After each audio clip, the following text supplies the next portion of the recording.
Chapter 15. Ajamila, the name that saves. In a city in Kanyakubja, there lived a Brahmin named Ajamila. He had been educated in all the scriptures, was pure in conduct, devoted in his practices. And then one day he saw a low caste man and a woman of loose character together, intoxicated. Something in him was captured. He abandoned his wife, his children, his practices, his dharma. He became a thief to support his new life. He fathered 10 children by this woman. For 60 years he lived in complete adharma. On his deathbed at 88 years old, Ajamila saw three terrifying figures approaching: the Yamaduts, messengers of Yama, come to drag his soul to judgment. In his terror, he called out the only name that mattered in that moment, the name of his youngest and most beloved son. Narayana, Narayana! He meant his child, but the name reached higher. Three radiant beings, Vishnuduts, appeared and physically blocked the Yamaduts from taking Ajamila. A remarkable debate ensued in the very room where Ajamila lay dying about the nature of karma, dharma, and liberation. The Yamaduts said, "This man has accumulated 60 years of terrible karma. He must face its consequences." The Vishnuduts said, "He has uttered the name of Narayana once. That one utterance has burned every accumulated sin." The Yamaduts were astounded. They returned to Yama and described what had happened, and Yama gave his teaching. The name of Narayana is not like other remedies that work proportionally. It is absolute. It operates outside the logic of karma, not because dharma does not matter, but because the name is the direct manifestation of Bhagavan himself, and Bhagavan is the very source from which the laws of karma emerge. The source transcends the laws that arise from it. Ajamila, hearing all this from his bed, hearing the debate about his own soul, was transformed. He sat up, he walked to the Ganga, he meditated, he remembered Bhagavan with full sincerity, and when the Vishnuduts returned for him at his actual moment of death, he was ready. He went to Vaikuntha. The Bhagavata does not tell this story to encourage sin. It tells it to dismantle despair. There is no soul too fallen, no life too wasted, no moment too late. Chapter 16. Vritra, the demon who was a saint. The sixth skanda contains one of the most astonishing reversals in all of the Bhagavata, a story in which the demon is holier than the god. Indra, king of the Devas, committed a terrible sin. He killed Vishvarupa, the son of a Brahmin who had been serving as the priest of the gods. The sin of Brahmin murder attached itself to Indra like a shadow. To expiate it, he was instructed to perform a great sacrifice, but first he needed another Brahmin to serve as his priest. That Brahmin was Dadhichi, a sage of extraordinary tapas. Indra asked Dadhichi for his bones because a weapon made from his spine alone could defeat the demon Vritra, who had become invincible. Dadhichi agreed. He meditated, offered his life to Bhagavan, and voluntarily gave up his body. From his backbone was fashioned the Vajra, the thunderbolt weapon. But Vritra, the demon whom this weapon was meant to destroy, was not who he appeared to be. In his previous life, Vritra had been Chitraketu, a great king and devotee of Vishnu who had inadvertently insulted the goddess Parvati and been cursed to be born as a demon. He carried his devotion into his demonic form. When Indra finally faced Vritra in battle, Vritra spoke words that stunned the god. He spoke of the glory of Bhagavan with a philosopher's precision and a devotee's longing. He told Indra, "I do not fear death. I do not fear your weapon. I fear only the continued separation from Bhagavan." He prayed, "Let me not fear death, but let me die with your name on my lips." Indra killed Vritra, and Vritra, the demon, was liberated. He rose to Vaikuntha in a blaze of light. The teaching is stunning in its implications. Your birth, your social position, your body, none of these determine your spiritual reality. A demon who loves Bhagavan truly is freer than a god who does not. The Bhagavata refuses every boundary except the boundary of the heart. Chapter 17. Prahlada, love that cannot be burned. Hiranyakashipu was perhaps the most powerful being in the three worlds. He had performed such devastating austerities that Brahma himself had appeared before him and granted boons. He had asked for virtual invincibility, not to be killed by day or by night, indoors or outdoors, on earth or in the sky, by human or animal, by any weapon created or uncreated. He believed himself beyond the reach of any god. Then his own son became the greatest devotee of the god he hated most. Prahlad was born while his mother was under the care of the sage Narada during his father's penance. Narada had sung the glories of Vishnu to Prahlad's pregnant mother, and the unborn child absorbed them. He arrived in the world already full of Bhagavan's love. When Prahlad's teachers reported to Hiranyakashipu that his son spent his lessons talking about Vishnu to the other children, the king was furious. He tried gentleness first. Son, what is the best thing you have learned? He asked, expecting praise for power, wealth, domination. Prahlad said, Surrender to Vishnu is the best thing. Hiranyakashipu's eyes darkened. What followed was a sustained campaign of attempted murder against a child by his own father. They threw Prahlad from a cliff. He landed unhurt, absorbed in meditation. They threw him into the sea. He floated, chanting. They set elephants on him. The elephants stopped before him, afraid. They put him in a room with cobras. The cobras rested their hoods gently on his body. They put him in a fire. He sat in the fire in samadhi, and the flames found nothing in him to consume. Each attempt broke Hiranyakashipu a little more, not because the boy resisted, but because the boy did not resist. There was nothing to grab onto. The hatred found no purchase, and the love was absolutely unarmed and absolutely invincible. Through everything, Prahlad did not hate his father. He loved his father. He prayed for his father's liberation even as his father tried to end his life. Chapter 18. The Lord Who Came Through a Pillar.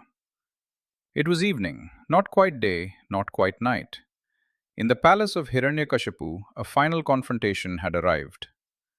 You say your Vishnu is everywhere, the king roared at Prahlad, his patience completely exhausted. Is he in this pillar? He struck the pillar of his own palace with his fist. The pillar cracked. From the crack came a sound unlike anything heard before, a sound that was half roar and half thunder, that vibrated through every atom of existence. And from the cracked pillar emerged Narasimha, the man-lion, the avatara that fulfilled every condition of Hiranyakashipu's boon and violated all of them simultaneously. Not human, not animal. At the threshold of the palace, neither inside nor outside. At twilight, neither day nor night. On his own lap, neither earth nor sky. With his own claws, not a weapon made by anyone. What happened next is described in the Bhagavata with terrible beauty. Hiranyakashipu, who had been afraid of nothing for decades, saw Narasimha and for one moment, one infinite moment, felt fear. Then something in him broke free and he charged. The fight was over quickly. Narasimha placed the demon on his lap and with his bare hands brought an end to the one who had tortured his child. And then, even after the demon was gone, even after the purpose for which the avatara had manifested was complete, Narasimha's wrath did not subside. The devas were afraid to approach him. Even Lakshmi hesitated. Only Prahlad stepped forward, the child who had been through everything. Prahlad stood before the Lord in his most terrifying form and smiled. He prayed not for himself, but for his father. He said, Whatever liberation you may have granted him in this moment, let it be. He was my father. Narasimha looked at the boy, the wrath dissolved, and the Lord, who had just performed an act of fearsome justice, sat quietly before a child who had taught even the gods what love actually means. Chapter 19. Prahlada, Narada, and the Bhagavata Dharma. The seventh skanda does not end with Narasimha's roar. It continues into something quieter and more lasting, a complete teaching on what the Bhagavata calls Bhagavata Dharma, the supreme path. This teaching is not delivered in a single moment by a single speaker. It is woven from Prahlada's own teachings to his classmates, and from the wisdom of Narada, and together they form the philosophical spine of the entire Purana. Prahlada had already demonstrated Bhagavata Dharma through his life, but in the school of the demons he also articulated it, speaking of Bhagavan with the authority of one who does not theorize but knows. Narada, who had shaped Prahlada's devotion even before his birth by singing to his pregnant mother, provides the framework of all forms of dharma, ritual observance, social duty, philosophical inquiry, yogic practice. The highest is the continuous, loving remembrance of Bhagavan, not as a result to be achieved, but as a way of being, not as a practice to be performed at fixed times, but as an orientation of the whole self toward the One. He then describes 9 forms of bhakti, Navavida bhakti, which Prahlada himself had taught to his classmates in the school of the demons, while his teachers looked on in helpless amazement. Shravanam, listening to the glories of Bhagavan. Kirtanam, singing and chanting his names. Smaranam, remembering him continuously. Padasevanam, serving his feet, meaning serving his presence however it appears. Archanam, ritual worship. Vandanam, offering salutations. Dasyam, considering oneself his servant. Sakyam, considering him one's closest friend. Atmanivedanam, complete surrender of the self. Narada says, practice even one of these 9 with sincerity and Bhagavan will come, not as a distant deity responding to a successful transaction, but as a presence that was always here, now recognized. He also says something that challenges every form of spiritual pride. Bhagavata Dharma has no prerequisites. It requires no particular caste, no specific qualification, no prior spiritual achievement. Prahlada was born to a demon. Vidura was born outside the royal order. Gajendra was an elephant. Ajamila was a fallen Brahmin. The gopis were simple cowherd women, and all of them attained the highest. The door, the Bhagavata insists, is always open. Chapter 20. Gajendra, the cry that reached Vaikuntha. There was once a king of elephants, Gajendra, who ruled a great forest near a sacred lake. He was enormous, magnificent, the undisputed lord of his domain. One hot afternoon, he led his herd to the lake to drink and bathe. In the cool water, he played with his family, his consorts, his young ones, spraying water. From the depths of the lake, a crocodile seized his leg. At first, Gajendra was unworried. He was stronger than any crocodile.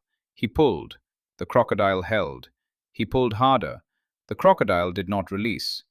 For 1,000 years, in the language of the Purana, they struggled. Slowly, inexorably, Gajendra's strength failed. He had been in the water too long. His power was ebbing. The crocodile, at home in its element, grew stronger. His herd could not help him. His consorts watched from the shore in helpless grief. His companions could not enter the water. He was completely alone.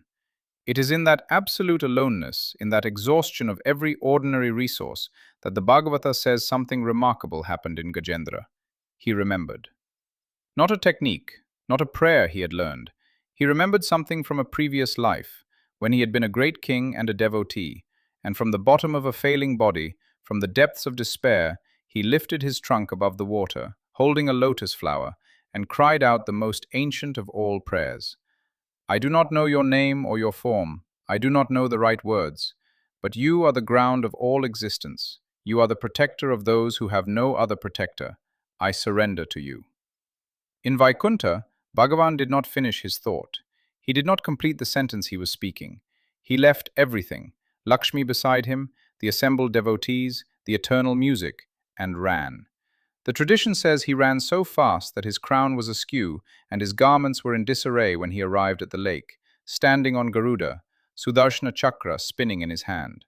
The crocodile was liberated, Gajendra was liberated, and the assembled sages watching from the sky wept, not from sorrow, but because they had just seen what Bhagavan does when a devotee calls from the truest place. Chapter 21. The Churning of the Cosmic Ocean. The Devas had been defeated by the demons and stripped of their power, their luster, their immortality. Indra, proud and distracted, had insulted the sage Durvasa, who had offered him a garland blessed with divine fragrance. Indra had placed the garland on his elephant Airavata, who had thrown it to the ground and trampled it. Durvasa's curse fell on the Devas. Let your glory depart from you. And it did, gradually, then all at once. Vishnu instructed the Devas to make peace with the demons, specifically with the great Bali, and together churn the cosmic ocean using Mount Mandara as the churning rod and the serpent Vasuki as the rope. What would emerge from the churning would restore the Devas. The churning began, mountains sank, the serpent strained.